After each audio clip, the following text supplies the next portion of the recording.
Strategic minds.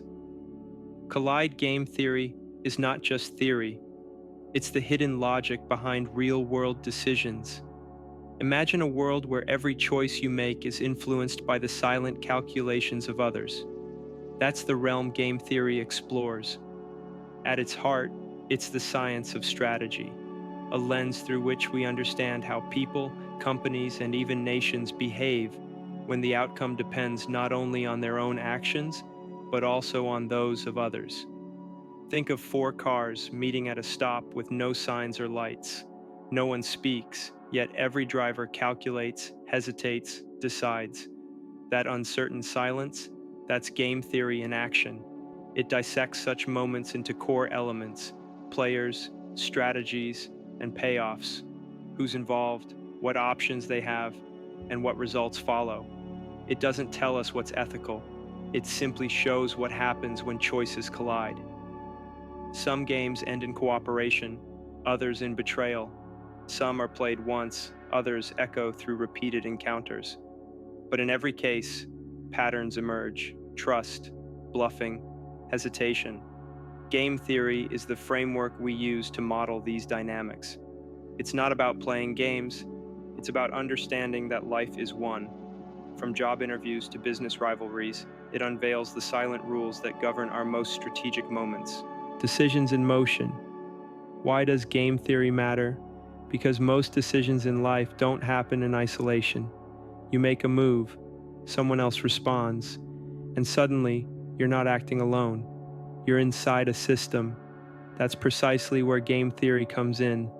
It offers a structured way to understand scenarios where outcomes hinge on the choices of others.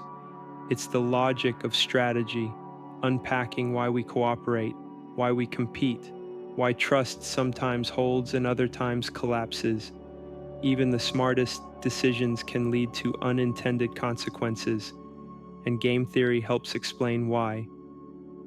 What makes it powerful isn't just what people should do, it aims to predict what they will do, especially when everyone's trying to outthink everyone else. And this isn't just academic, it plays out in everyday life. Picture someone cutting in line. You instantly weigh your response, gauging tension, risk, and consequence. Without knowing it, you're in a game. Now scale that up. Businesses adjusting prices, each calculating reactions to stay ahead or avoid collapse. Or nations locked in arms races, each too wary to back down. Game theory models these complex interdependencies, showing when solo moves win and when rivals must align. But it's not all standoffs and strategy. Game theory also helps illuminate teamwork, voting, parenting, and negotiation, any place where decisions are shared. It's not about controlling outcomes, but about understanding them. It urges us to think ahead, to anticipate others' moves and refine our own. In a world where every plan meets another, game theory becomes more than theory. It becomes vision, a lens through which we see how choices connect, how motives align or clash, and how clarity emerges from the chaos of collective decision-making. Origins of strategy. Where did game theory begin? It didn't start with video games or board games. It began with math and a deceptively simple question: how do people make decisions when others are also trying to win? Though game theory officially formed in the 20th century, its roots stretch far back. For centuries, strategy was studied informally, through military tactics, political schemes, and chess, but there was no mathematical framework to analyze decisions involving multiple goals. That changed in 1944, when mathematician John von Neumann and economist Oscar Morgenstern published The Theory of Games and Economic Behavior, the first serious effort to turn strategic decision-making into a science. They weren't guessing, they were building structured models to explain and predict behavior in competitive settings. At the core was the concept of a zero-sum game. One person's gain equals another's loss, like in poker, chess, or war. Von Neumann had already proven that every two-player zero-sum game had at least one solution, a set of strategies that couldn't be outmaneuvered. This insight laid the foundation for a new field, but game theory didn't stop there. In the 1950s, John Nash expanded its reach by introducing the Nash equilibrium, a state where no player benefits from changing their strategy if others hold theirs. This broadened the theory beyond just winning or losing. It now captured the complexity of real-world strategy, where stable patterns often emerge. From that point, game theory spread fast. Economists used it to understand markets, political scientists applied it to elections and diplomacy, and biologists used it to model cooperation and conflict in nature. What began as abstract mathematics became a lens for real-world behavior. Game theory's true power wasn't just in its formulas, it was in its perspective. It showed that strategic behavior can be analyzed, predicted, even optimized. It offered structure where once there was only instinct. And most importantly, it proved that even when everyone's chasing their own interests, their decisions often follow patterns we can understand. Born from the desire to make sense of competition, game theory evolved into a universal language of decision-making. Rewriting the rules. What were the biggest breakthroughs in game theory? Game theory isn't just a collection of clever ideas, it's built on key turning points that redefined how we understand decision-making. While its roots trace back to early pioneers, the most profound leaps came from concepts that reshaped entire disciplines. One of the first major breakthroughs was the Nash equilibrium. It moved us beyond the binary of winners and losers, revealing how individuals settle into stable strategies, where no one can do better by acting alone. This wasn't just theory, it was a model for real-world behavior, showing how people in business, politics, or daily life fall into patterns, not because they're perfect, but because they're self-sustaining. Another game-changing insight came from Thomas Schelling's work on strategic signaling. He showed that subtle cues, threats, silence, promises, could influence decisions as powerfully as direct actions. In diplomacy and beyond, perception became power. The ability to communicate intent without speaking reshaped how we understand risk and negotiation. Then came Robert Axelrod's work on repeated games. He asked, can cooperation survive in a self-interested world? Through computer simulations, he found that simple strategies like tit for tat could build lasting trust. Cooperation didn't need to be forced. It could evolve naturally, especially when relationships extended beyond one-time encounters. As game theory evolved, it expanded far beyond economics. In biology, it helped explain animal behavior, why some species fight, others cooperate. In behavioral science, it illuminated why humans often prioritize fairness, emotion, or instinct over pure logic. These weren't just side discoveries, they redefined what strategy even means. The breakthroughs in game theory didn't just solve puzzles, they became lenses to decode real life. They transformed strategy from a cold calculation into a dynamic framework, one that helps us understand how people navigate complexity, align incentives, and make choices in a world where everyone else is choosing too. Anatomy of play. What makes something a game? In game theory, every game, no matter how complex, relies on just a handful of core elements. Once you grasp these pieces, the hidden structure behind real-world decisions begins to emerge, from business showdowns to casual conversations.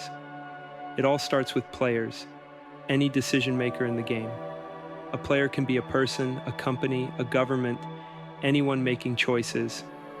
Two friends deciding how to split a bill, that's two players. A firm adjusting prices based on competitors, those competitors are players too. Once players are identified, the next element is strategies. A strategy isn't just a single move. It's the complete plan for every situation a player might face. In rock, paper, scissors, the strategies are simple. Choose rock, paper, or scissors. In negotiation, strategies might span from compromise to confrontation to walking away. What matters is that each strategy covers all possible choices. Then come payoffs. the results each player gets based on the strategies everyone chooses. A payoff might be money, status, survival, whatever the player values. In a bet, it's winning or losing cash. In market competition, it could be profit or dominance. Payoffs can be numbers or just rankings, but they always reflect what's at stake. Then there are rules. In game theory, rules define what players can do, what they know, and how the game unfolds, whether they can talk, if they move together or in turns, and how many times the game is played. Some games are simultaneous, like rock, paper, scissors, where moves happen at the same time. Others are sequential, where players react in turn. Finally, there's information, what each player knows when making decisions. In games of perfect information, like chess, everything is visible. In games of imperfect information, like poker or business deals, much is hidden: intentions, strategies, risks. Together, these five parts: players, strategies, payoffs, rules, and information form the blueprint of any game. They reveal who's playing, what they can do, what they want, how it works, and what they know. With just these elements, game theorists can map everything from petty arguments to global standoffs, a stripped down yet powerful way to understand how decisions unfold when multiple minds are in play. Winners and losers. What are zero-sum games? The key difference between zero-sum and non-zero-sum games lies in what's gained, and at whose expense. In many situations, one person's success doesn't have to mean someone else's failure, but sometimes it does. That's the core of a zero-sum game, where the total gain and loss are fixed. Whatever one player wins, another must lose by the exact same amount. The sum of outcomes always equals zero. Take poker. If a player wins $50, that money comes directly from the others at the table. One's gain is another's loss. Or think of sports. One team wins, the other loses. No shared outcome, no middle ground. These games are inherently competitive. Only one can benefit. But non-zero-sum games flip that logic. Here, gains and losses aren't locked in. It's possible for all players to win, or all to lose. The total result is fluid. Imagine two companies choosing between competition and collaboration. Competing might cut into both their profits, but working together, sharing resources, or dividing markets could boost both their outcomes. Or consider two roommates dividing chores. If both contribute, the apartment stays clean with minimal effort. If both refuse, they both suffer. This is a non-zero-sum game, where cooperation can lead to mutual gain. Understanding this distinction is essential. Zero-sum games often drive secrecy and aggression. If someone else's gain is your loss, you'll guard your strategy and fight for advantage. But in non-zero-sum scenarios, openness and teamwork can produce better outcomes for everyone. That's why people sometimes seem generous or trusting, not out of selflessness, but because helping others also helps them. In contrast, zero-sum thinking can lead to quick wins, but stifle long-term cooperation. Game theory uses this framework to analyze decisions across business, diplomacy, and everyday life. It shows when to compete and when to collaborate. Because once you recognize the kind of game you're playing, you can choose strategies that fit not just your instincts, but the situation itself. Balance through strategy. Why is the Nash equilibrium such a big deal? Because in most real-life situations involving multiple people, decisions aren't made in isolation. Everyone is constantly factoring in what others might do. The Nash equilibrium captures that very dynamic and turns it into something measurable. John Nash posed a crucial question: what happens when each player chooses the best strategy they can, based on what they expect others to do, and no one feels the need to change their mind afterward? That moment of strategic standstill is the Nash equilibrium. It's the point where everyone's decision is the best possible reaction to everyone else's. No one gains by acting alone or differently. Take two coffee shops on the same street. Each must decide whether to charge high or low prices. If both choose high, they split profits evenly. If one goes low while the other stays high, the low price shop draws more customers. If both go low, profits drop. The Nash equilibrium is the pricing strategy where neither shop benefits from changing course given what the other is doing. What makes this so powerful is that it doesn't depend on trust, cooperation, or even communication. It holds even when players act purely in self-interest, and it doesn't promise the best outcome, just the one where no player has a reason to change. That's what sets Nash's idea apart from older models focused only on win-lose outcomes. His equilibrium applied to a wider spectrum, competitive, cooperative, or mixed scenarios, making game theory more realistic and usable. It gave economists, political scientists, and strategists a new way to model real human behavior. Even more, it brought predictability into complex systems. When many outcomes are possible, Nash equilibrium helps us understand which are likely. It marks the spot where decisions stabilize, where new moves stop making sense. In politics, business, biology, and daily life, it explains why people don't always chase the maximum gain and why certain behavior patterns repeat. It's not about perfection, it's about balance. A balance that holds firm when everyone's simply looking out for themselves. And that's exactly why the Nash equilibrium remains a cornerstone of modern game theory. Trust or tension. When do we clash or cooperate? Sometimes, the best possible outcome only happens if people trust each other. But the biggest personal gain often comes from breaking that trust. That's the core tension behind countless decisions, and it shows up more often than we realize. In game theory, this dilemma emerges when individuals must choose between protecting themselves or taking a chance on someone else. The problem is, when everyone faces the same decision, doubt spreads fast. Even when cooperation could benefit all, no one wants to be the one who gets burned. You see this in business, politics, and everyday choices. Two companies might profit by keeping prices steady, but if one undercuts the other to grab more customers, both may spiral into a race to the bottom. Or imagine two nations agreeing to cut emissions. If one quietly cheats for economic gain while the other sticks to the deal, the whole agreement risks collapse. This push and pull is perfectly captured by the prisoner's dilemma, a classic game where two people could do better by trusting, but each is tempted to act selfishly. We'll dive deeper into that next. What matters most in these situations isn't just the choice, it's the context. Will the players meet again? Can trust be enforced? Or is it all based on faith? These factors decide whether people choose to cooperate or look out for themselves. Game theory helps us map that structure.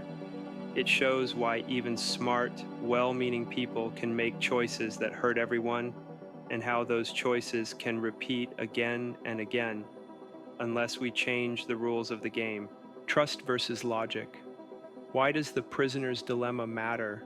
Because it's one of the simplest models in game theory, and yet it echoes across politics, business, and daily life with surprising force. The prisoner's dilemma captures a frustrating truth. Sometimes, doing what's best for yourself leads to the worst outcome for everyone. Here's how it works. Two people are arrested for a crime. They're separated and each is offered the same deal.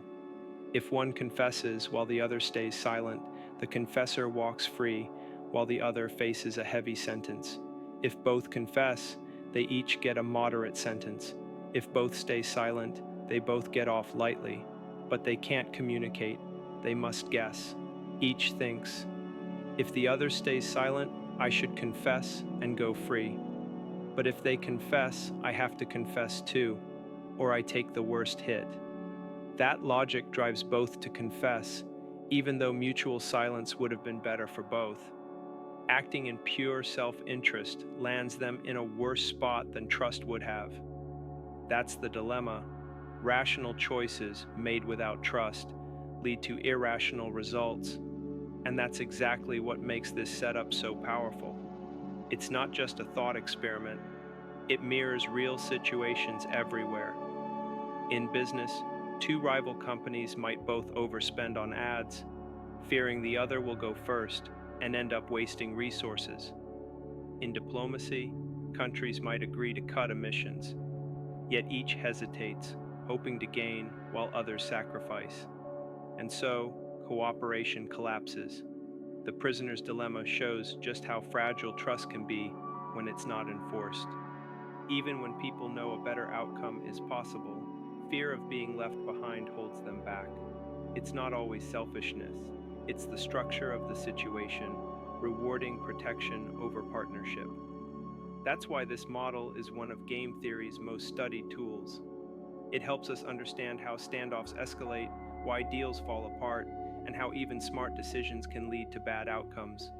Beneath its simplicity lies a blueprint for decoding some of the most complex dynamics in human behavior. Hunting or hesitating. What is the stag hunt? Not every decision is about winning or losing. Sometimes it's about trust, timing, and the risk you're willing to take. That's what makes the stag hunt and the chicken game two of the most fascinating models in game theory.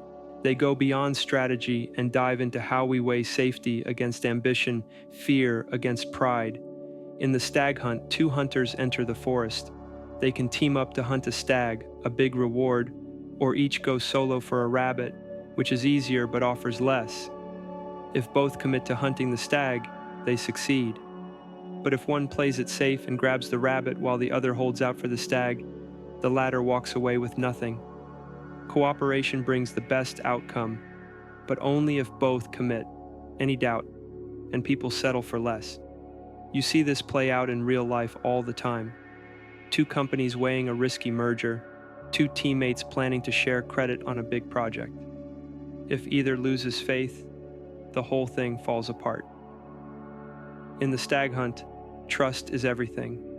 The real risk isn't just failure, it's betting on someone who doesn't bet on you. Now compare that to the chicken game, which flips the dynamic. Two drivers speed toward each other on a narrow road. If one swerves and the other doesn't, the one who swerves is labeled a chicken. They lose face, but avoid disaster. If neither swerves, they crash. If both swerve, they're safe, but without victory. Here, it's all about pride, pressure, and who blinks first. This game shows up in political standoffs, trade wars, even petty arguments. Everyone waits, hoping the other will cave. But the longer it goes, the greater the risk. Where the stag hunt is about mutual gain through shared confidence, the chicken game is about brinkmanship, holding the line even as danger grows. Game theory uses models like these not to oversimplify complex decisions, but to expose the hidden structure beneath them. The more we understand the tension between trust and pressure, the better we can see why cooperation thrives or collapses when it matters most. Fairness shapes strategy.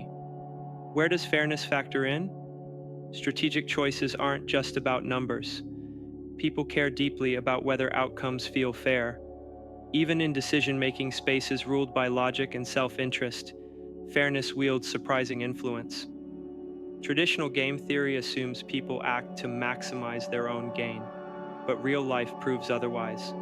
People often reject deals that would technically benefit them if those deals seem unfair. A perfect example is the ultimatum game. One player gets a sum of money and must offer a portion to another. The second player can accept or reject. If they reject, neither gets anything. Logically, the second player should accept any non-zero offer. Something is better than nothing. But that's not what usually happens. When offers are lopsided, say just 10%, many people reject them outright. They'd rather walk away with nothing than feel cheated. And that isn't just emotion, it's strategic. It sends a signal: treat me unfairly, and I won't play along. This instinct shows up everywhere. In business, lopsided deals often collapse. In teams, unequal credit can fracture unity. In politics, unbalanced policies spark public backlash. Fairness shapes not just what people want, but what they're willing to accept. That's why game theory has evolved. Behavioral game theory now blends classic models with psychology, showing how emotion, fairness, and social norms influence choices just as much as raw outcomes. People respond to how decisions are framed and how they reflect their dignity, trust, and values. And fairness doesn't always mean splitting 50-50. It might mean dividing by effort, risk, or context. But across cultures, the pattern stays the same. When people feel mistreated, they'll sacrifice personal gain just to make a point. That's not bad logic. It's a different kind of strategy, one that plays the long game. Beyond pure logic, why ignore the rational move? Sometimes people make choices that seem to defy logic. They turn down free money, reject helpful deals, or walk away from clear advantages. On paper, it looks irrational, but human decisions don't always follow the strict logic game theory assumes. Take the ultimatum game. Many reject unfair offers, even if it costs them. That's not a mistake. It reflects deeper values like fairness, dignity, and self-respect.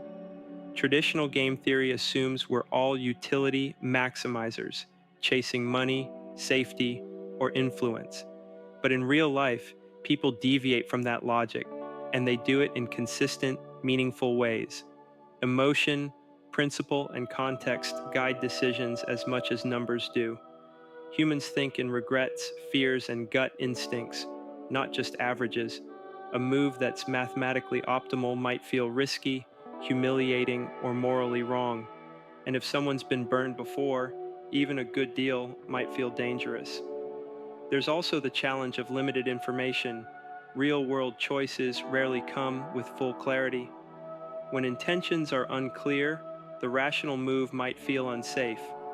That's why game theory has evolved into behavioral game theory, a version that mixes logic with psychology, strategy with emotion.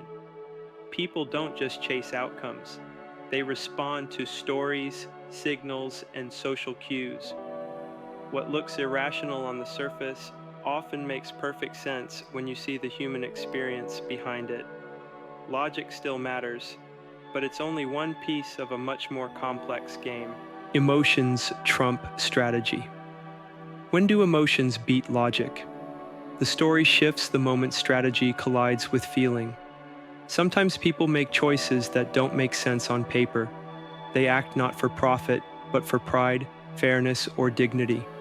That's the reality when cold calculation meets raw emotion. In theory, decision-making should be clean. Evaluate the risks, pick the smartest move. But people aren't spreadsheets. They get hurt, angry, offended. They want respect as much as reward, and those feelings shape what they do next. A clear example, the offer reject setup. One person gets money, offers a cut to another. If the second accepts, both win. If they reject, both walk away empty-handed. Logically, you'd expect any positive offer to be accepted, but many reject low offers out of frustration. They'd rather get nothing than feel disrespected. That reaction isn't irrational. It's a message. Don't treat me like that. Emotions like pride or anger aren't outside the game. They are the game. Someone insulted may refuse to deal. Someone shamed may refuse to yield. Even in global diplomacy or high-stakes business, decisions hinge not just on value, but on how someone feels they're being treated. That's why understanding emotion matters just as much as understanding strategy. Knowing what someone values, dignity, fairness, being heard, can unlock trust or diffuse tension. And recognizing your own emotional impulses can stop a short-term outburst from becoming long-term regret. When strategy and emotion collide, things get complex but also more human. The best move isn't always the most profitable. Sometimes it's the one that leaves everyone feeling respected, and that's how the game stays worth playing.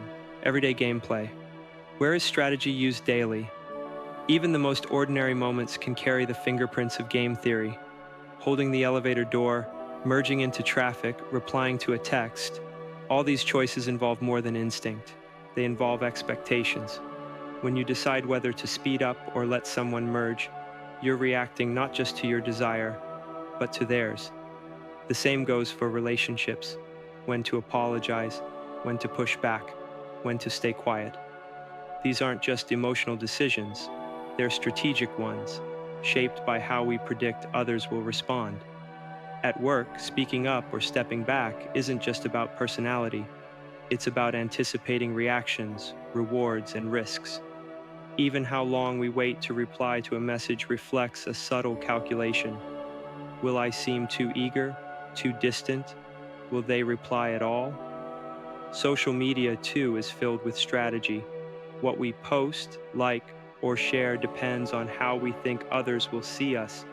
In the store, waiting for a sale, choosing between brands, or reacting to a limited offer mirrors the same logic companies use in high stakes competition. Whether we realize it or not, we're constantly adjusting our behavior based on the possible moves of others.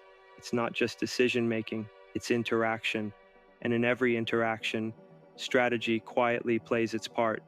Game theory doesn't just belong in boardrooms or war rooms, it's alive in the details of everyday life, helping explain why we do what we do when other people are part of the equation. Strategic business moves, they're everywhere. Why do businesses use game theory without realizing it? What they're doing is applying strategic thinking that mirrors the principles of game theory, even if they've never cracked open a textbook. At its core, this kind of thinking means making decisions not just based on internal goals, but on what others are likely to do in response. Most companies don't operate in a vacuum. They're part of a market where actions echo. Every decision, pricing, promotions, product launches, happens in a shared arena with other players who are also trying to win. Take pricing. If one grocery chain drops the price of a popular product, competitors may follow to keep their customers. But if all lower prices, everyone's profits shrink. That's not guesswork, it's strategic interdependence. Or look at product launches. Two tech companies racing to release a new feature must calculate not only their own readiness, but their rivals' timeline too. Launch too early, and they risk failure; too late, and they lose market share. Even marketing plays the same game. If one brand goes sentimental, the other might lean into humor or logic to stand out. These aren't just creative choices, they're strategic signals, responses, and counterplays. Often firms end up in unspoken standoffs. During holiday seasons when no one cuts prices, it may look like teamwork, but really, it's mutual calculation. No one wants to trigger a price war. Silence becomes a strategy. In the business world, every move, every delay, every shift in tone says something. And companies learn from each other, not with formulas, but through observation, adaptation, and survival. Whether or not they use the term game theory, they're playing the game all the same. Politics behind moves high stakes decisions, whether between nations, political opponents, or coalition partners, might seem chaotic on the surface, but underneath they often follow a strategic logic that game theory helps expose. When the stakes are high and the future uncertain, strategy becomes a guiding force. In international diplomacy, countries don't act alone. Choices like imposing sanctions, signing treaties, or offering aid are rarely made in isolation. They're shaped by how others are expected to respond. A tightened trade policy might provoke retaliation. A generous aid package could be an attempt to gain influence. These are calculated moves in a larger strategic chain, where each actor tries to stay one step ahead. The nuclear standoff is a classic case. Both sides armed, both knowing that if one attacks, the other will respond, resulting in mutual destruction. That terrifying balance, where neither side wants to strike first, mirrors the chicken game in game theory, where survival hinges on who swerves. The same logic plays out in elections. Candidates don't just stick to their own platforms, they react to rivals. If one focuses on the economy, another shifts to social justice. A third-party candidate can disrupt the entire landscape. These are not random decisions, they're responsive strategies. Inside governments, coalition building is no less strategic. Leaders must juggle conflicting interests, trade favors, and preserve influence. It's a game of negotiation, not domination. Even public statements carry weight. A leader may claim neutrality not because it's true, but to defuse tension or provoke a move. Some signals are subtle, others are loud, but all are calculated. What ties these political moves together is uncertainty. No one has all the facts. Every choice relies on partial knowledge, gut instinct, and educated prediction. That's where game theory comes in, not to dictate what should happen, but to illuminate the hidden logic guiding what does. Strategy in nature. How has game theory shaped evolution in nature?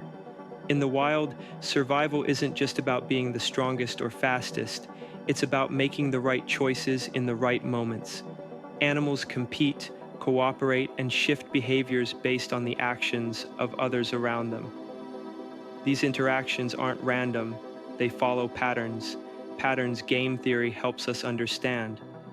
Evolution doesn't require animals to solve equations, but successful strategies stick around, while weaker ones fade. Over generations, this process shapes predictable behaviors. Take food competition. If two animals both go after a resource aggressively, they risk injury. If one retreats, it avoids harm but loses out. The ideal survival tactic might be a mix, sometimes confront, sometimes yield. This idea is captured in the hawk-dove game, where hawks always fight and doves always back down. If everyone's a hawk, injuries rise. If all are doves, freeloading takes over. But a balanced mix leads to stability, not by conscious design, but through evolutionary payoff. Cooperation, too, has strategic roots. Some birds take turns keeping watch while others feed, not out of altruism, but mutual benefit. If one slacks off, it risks being left unprotected. The behavior persists because it helps the group survive. Among primates, grooming becomes a form of social currency. I groom you, you groom me. A tit-for-tat dynamic that reduces conflict and builds trust over time. Even microorganisms act strategically. Some bacteria attack, others coexist peacefully. Viruses that spread without quickly killing their host last longer. These patterns of behavior mirror the logic of adaptive strategy. Game theory lets biologists model and understand such choices, where one creature's outcome depends on another's move. Across ecosystems, species, and scales, game theory reveals that strategy isn't just a human invention, it's woven into the fabric of life itself. Machines play strategically. Where do machines use game theory? Today, every time your GPS reroutes in traffic, a rideshare app changes its prices, or an online ad bids for your attention, machines are making decisions not in isolation, but in environments crowded with other decision makers. They're not just executing lines of code, they're playing games of strategy, quietly guided by the principles of game theory. Modern AI operates in dynamic systems where multiple agents, whether human or machine, pursue competing goals, and reacting isn't enough. AI must predict what others will do and respond strategically. Take online marketplaces. Platforms like Amazon and eBay host millions of sellers whose automated pricing tools constantly monitor rivals and adjust in real time. These tools don't just offer deals, they engage in a continuous economic chess match to maintain competitive edges. Rideshare apps use similar logic. During peak hours, surge pricing activates not just to reflect demand, but to strategically encourage more drivers to join and prevent cancellations by keeping prices tolerable. It's a real-time balance of competing behaviors. In cybersecurity, AI systems face off against intelligent attackers, turning defense into a strategic standoff where anticipation matters more than reaction. Self-driving cars use game-theoretic thinking too. At four-way stops or merging lanes, they must gauge what nearby drivers might do and act accordingly. Even machine learning research trains agents through repeated strategic interactions, simulating environments where cooperation or competition is necessary. Whether in finance, logistics, or multiplayer simulations, The logic of anticipating others is baked into the system. As AI becomes deeply embedded in our world, its ability to navigate multi-agent environments isn't just advanced, it's vital. Game theory, once the realm of diplomats and economists, now powers machines making moment-to-moment decisions all around us. Strategy breaks down. Why isn't game theory always accurate in the real world? Game theory sounds like it should be a perfect tool. It offers clean logic, structured models, and predictions about how people should act in strategic situations. But in real life, it often falls short, not because the math is wrong, but because the world doesn't always follow the rules the models assume. At its core, game theory is based on a few key ideas: that people are rational, that they understand the situation they're in, and that they have clear preferences and access to all the relevant information. When these conditions hold, the predictions can be powerful. But in most real-world scenarios, one or more of those assumptions break down. One major limitation is incomplete information. In many everyday decisions, people simply don't know what others are thinking, planning, or capable of. A strategy that works well in theory often depends on knowing your opponent's moves or motivations. But if you're working with guesses, or worse, misinformation, it's easy to make the wrong call. Negotiations, for example, rarely involve full transparency. People hold back details, bluff, or change positions unexpectedly. That uncertainty can make even well-designed strategies collapse. Then there's the issue of irrational behavior. Game theory tends to assume that players act logically, always doing what benefits them most. But people don't always follow that path. Emotions like anger, fear, or pride can override calculations. Someone might reject a deal not because it's bad, but because they feel disrespected, or they might take a risky stand just to prove a point. These reactions don't always fit into tidy equations, but they shape outcomes in powerful ways. Another challenge is changing incentives. In many real-life settings, the rules of the game shift mid-play. New players enter, stakes evolve, or the environment changes. A strategy that works today might backfire tomorrow. For instance, two companies might avoid a price war for years until a new competitor arrives and forces them to rethink everything. The flexibility of real-world situations makes static models less reliable over time. Even cultural context can matter. What's considered fair, aggressive, or cooperative varies across societies and industries. A strategy that looks effective in one culture might be misunderstood or even rejected in another. Game theory often uses universal logic, but real-world decisions are grounded in specific human environments. That's why researchers and strategists now use more flexible versions of game theory, models that include uncertainty, learning, and imperfect behavior. These newer approaches aim to capture the messier parts of human interaction. Still, no model can fully account for everything people do or why they do it. Game theory remains a useful lens. It helps highlight patterns, anticipate conflict, and guide decisions. But the real world is complex, noisy, and often emotional. Strategy doesn't always follow the rules, because people don't either, and that's what makes prediction difficult, but decision-making so endlessly interesting. Predicting the unpredictable. What are the limits of predicting human behavior through games? Game-based models are designed to simplify complex decisions. They break down situations into players, choices, outcomes, and motivations. With the right structure, these models can show patterns in how people respond to incentives. But there's a limit to how far this logic can go, especially when applied to real, emotional, inconsistent human lives. One major limit is assumed consistency. These models often expect people to behave the same way in similar situations. But in reality, behavior shifts depending on mood, context, or past experience. Someone might choose to cooperate in one scenario, then turn competitive the next, even if the setup looks identical on paper. Personal history, cultural background, or even what happened earlier that day can tip the decision in an unexpected direction. Another issue is that many models rely on complete information, the idea that everyone involved understands the rules, knows the stakes, and is aware of everyone else's options. But in most real-life situations, that just isn't true. People work with partial knowledge, make guesses, or misread intentions. A decision that seems irrational may simply be based on missing or misunderstood information. There's also the challenge of dynamic goals. In real life, people change their minds.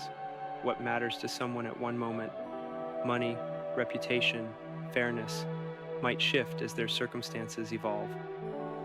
Predicting behavior becomes even harder when the priorities themselves are constantly moving.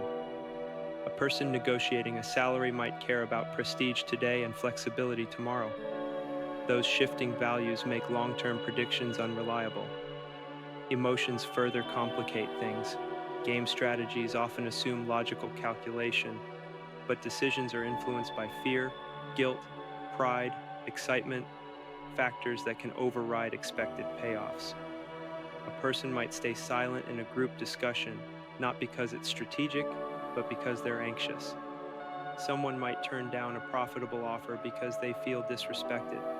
These emotional layers can't be captured by numbers alone.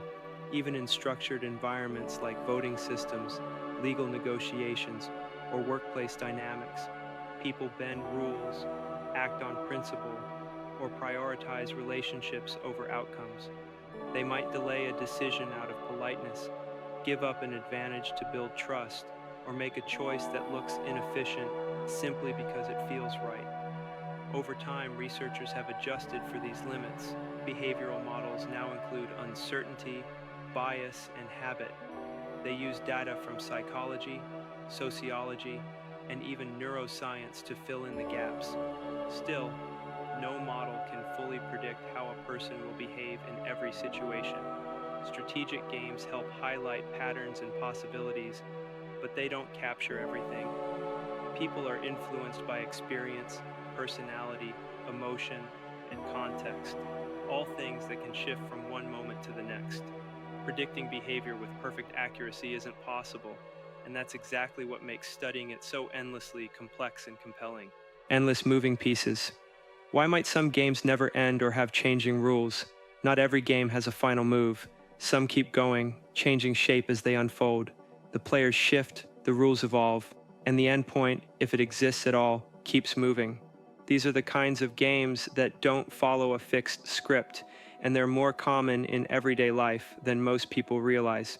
Traditional strategy models are often built around the idea of a closed game. There's a clear beginning, a set number of players, fixed rules, and a definite outcome. Think of a chess match. Two players, clear objectives, and a winner at the end. But in many real-world situations, the structure is far more open. There's no set finish line, and the terms can change at any moment. One reason games don't end is because the players keep changing. In politics, for example, leadership transitions, alliances shift, and new issues emerge. A long-standing negotiation between countries might involve a rotating cast of diplomats and advisors. As new people step in, priorities are redefined. The game keeps going, not because no one wants resolution, but because the people involved and what they want keep evolving. Rules also change when the context shifts. Imagine two companies competing in a growing market. At first, the goal might be customer acquisition. Later, it becomes innovation. Then, it might turn into regulatory survival as laws tighten or technologies shift. What counted as a win in one stage no longer applies in the next. The structure bends to match new realities, and the game takes on new rules. Some games don't end because the incentives reward continuation. If maintaining the conflict, competition, or uncertainty benefits at least one side, there's no push to reach a conclusion. A business might keep a rival in legal limbo because it delays market entry. A political party might avoid compromise to keep its base energized.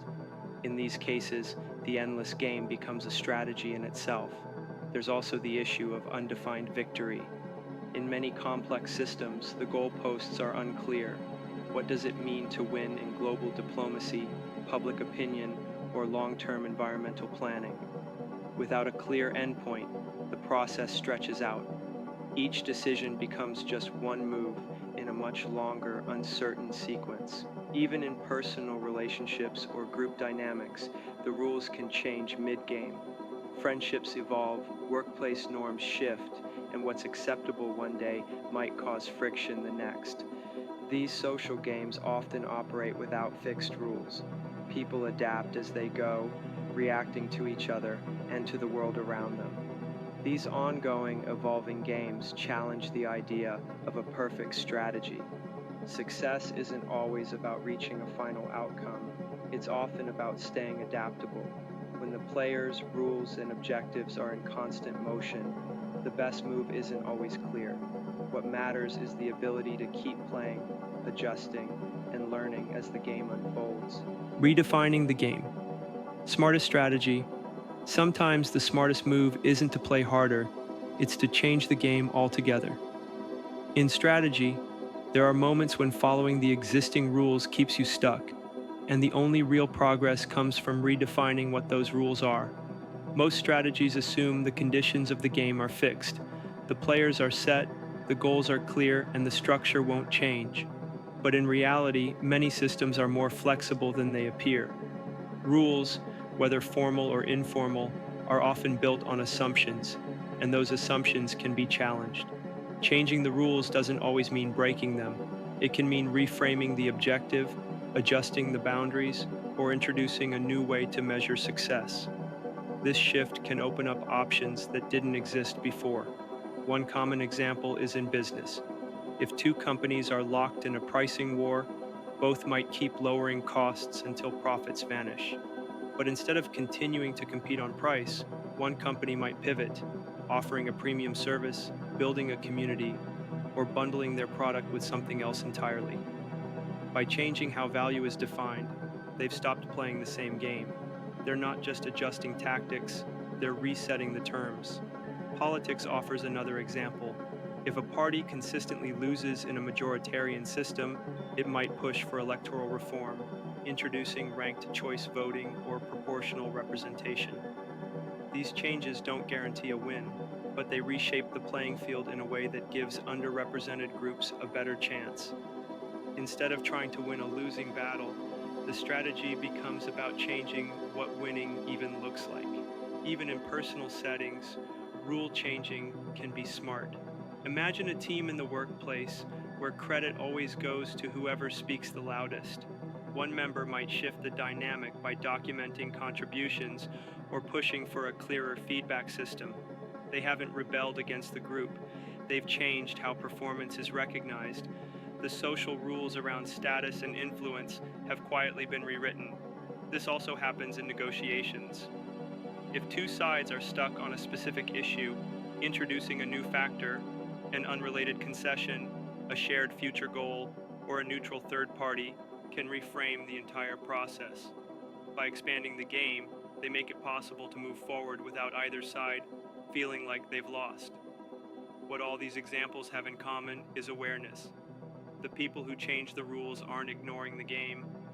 They've understood it deeply enough to see its limits. They recognize when continuing under the same structure just leads to a stalemate, and they know how to shift the frame in a way that creates new movement. Changing the rules isn't always possible, but when it is, it can turn a no-win scenario into something entirely new. It's not about stepping outside the system, it's about reshaping it from within, making space for strategies that couldn't exist under the old design. Strategy changes everything. What if everyone knew strategy, where every driver at a four-way stop knew exactly what the others were thinking, where no one hesitated, no one rushed, and everyone moved smoothly through? That's the kind of everyday difference a deeper understanding of strategy could make. Not perfect prediction, but smarter coordination. That's what life might look like if everyone understood how strategic thinking works. At its heart, game theory is about how decisions affect one another. It's not just about what's best for you, it's about what's best for you given what everyone else might do. When people understand that dynamic, they start making choices that are not only smarter for themselves, but more stable and predictable for others too.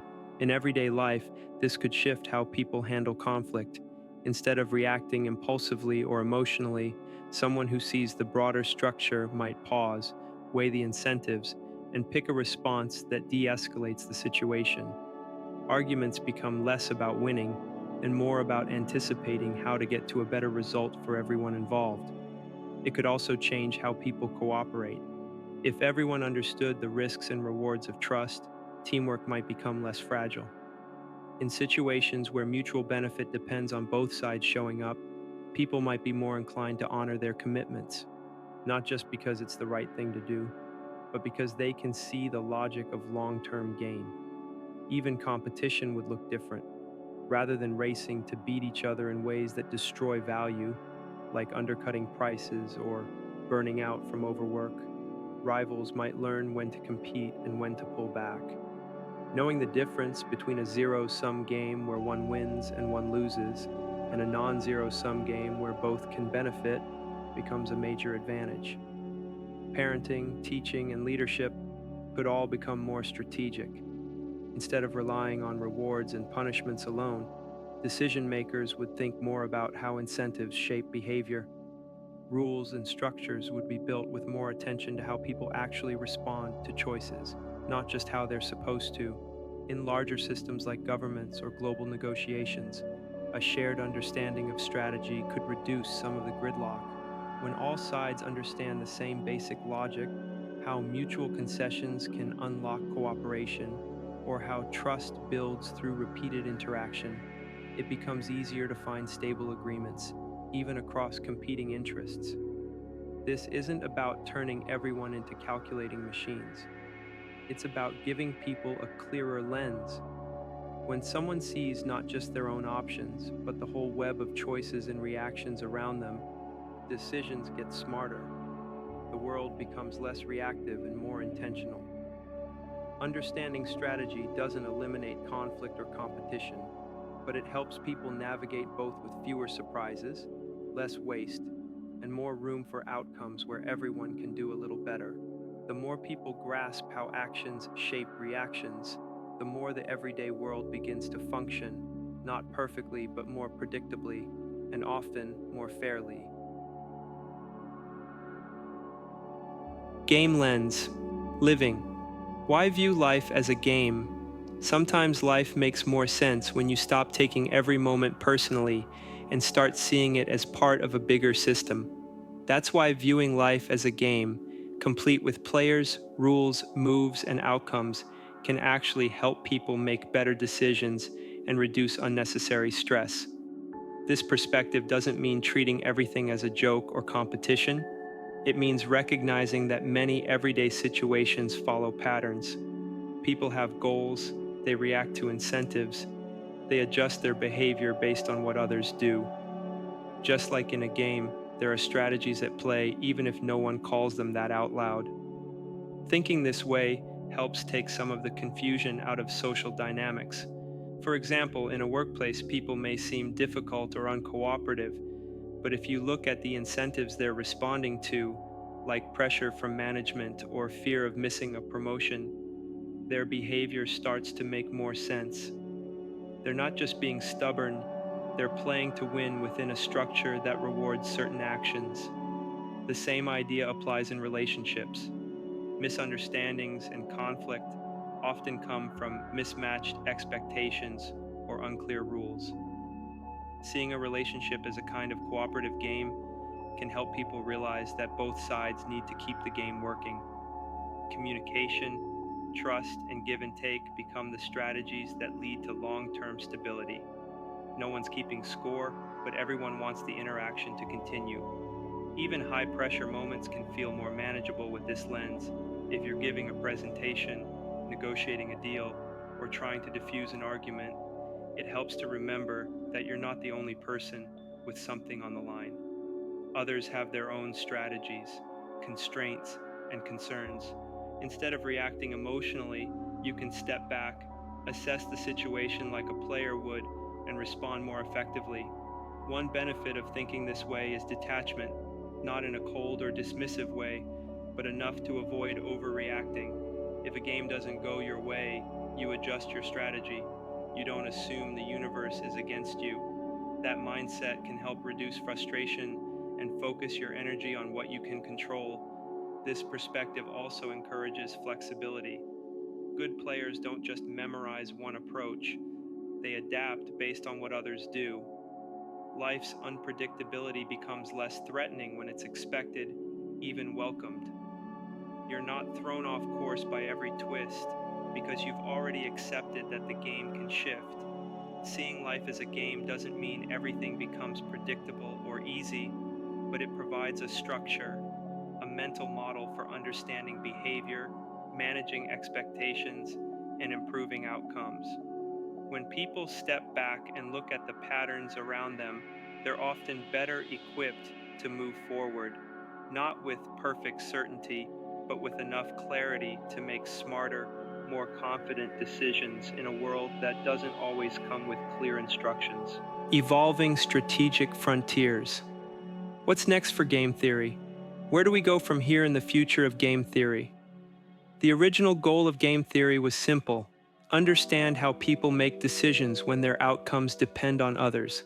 But over time, that goal has grown. Today, it's not just a tool for economists or strategists, it's becoming part of how machines learn, how governments plan, and how everyday systems adapt. The question now isn't where game theory started, it's where it's headed. For decades, the field focused on structured problems, small groups of players, clear choices, fixed rules. These models helped explain things like auctions, negotiations, and voting behavior. But real life isn't always that tidy. People change their minds, new players enter, the rules evolve. That's why the future of game theory is moving toward models that can handle complexity, uncertainty, and constant change. One of the biggest shifts is in machine learning and artificial intelligence. Modern AI systems don't just follow instructions, they interact. Self-driving cars, for example, don't operate in isolation. They share roads with human drivers, pedestrians, and other machines. They have to make decisions on the fly based on incomplete information and unpredictable behavior. That's not traditional programming, it's strategic reasoning. Researchers are building AI systems that use adaptive strategies, learning how to play and respond like human decision makers in an ever-changing environment. Another growing area is multi-agent systems. These are environments where many independent entities, people, software, robots, make decisions that affect each other. From drone fleets to decentralized finance platforms, these systems require coordination and conflict management. Future models of game theory are being designed to track and balance hundreds or even thousands of players interacting simultaneously, with goals that overlap or compete. The field is also expanding into social systems and behavioral dynamics. Researchers are combining game theory with psychology, looking at how emotions, habits, and social norms influence decisions. They're creating more realistic models that include not just ideal strategies, but also how real people behave when facing pressure, risk, or uncertainty. These insights are being used to design better public policies, improve group decision-making, and even shape digital platforms to encourage healthier online behavior. In global challenges like climate change, cybersecurity, and resource sharing, new forms of game theory are helping countries, corporations, and communities think beyond short-term gains. Future frameworks aim to support cooperation over time, even when trust is low or interests don't align. The focuses on designing incentives, feedback loops, and structures that nudge players toward outcomes that are sustainable, not just profitable. Game theory is moving from being a model of what happens on paper to a toolkit for what needs to work in practice. The goal is no longer just to describe behavior, but to shape environments that produce better decisions. As technology grows more connected and systems grow more complex, strategic thinking will be embedded deeper into how decisions are made, not just by people, but increasingly by the machines and networks we rely on every day.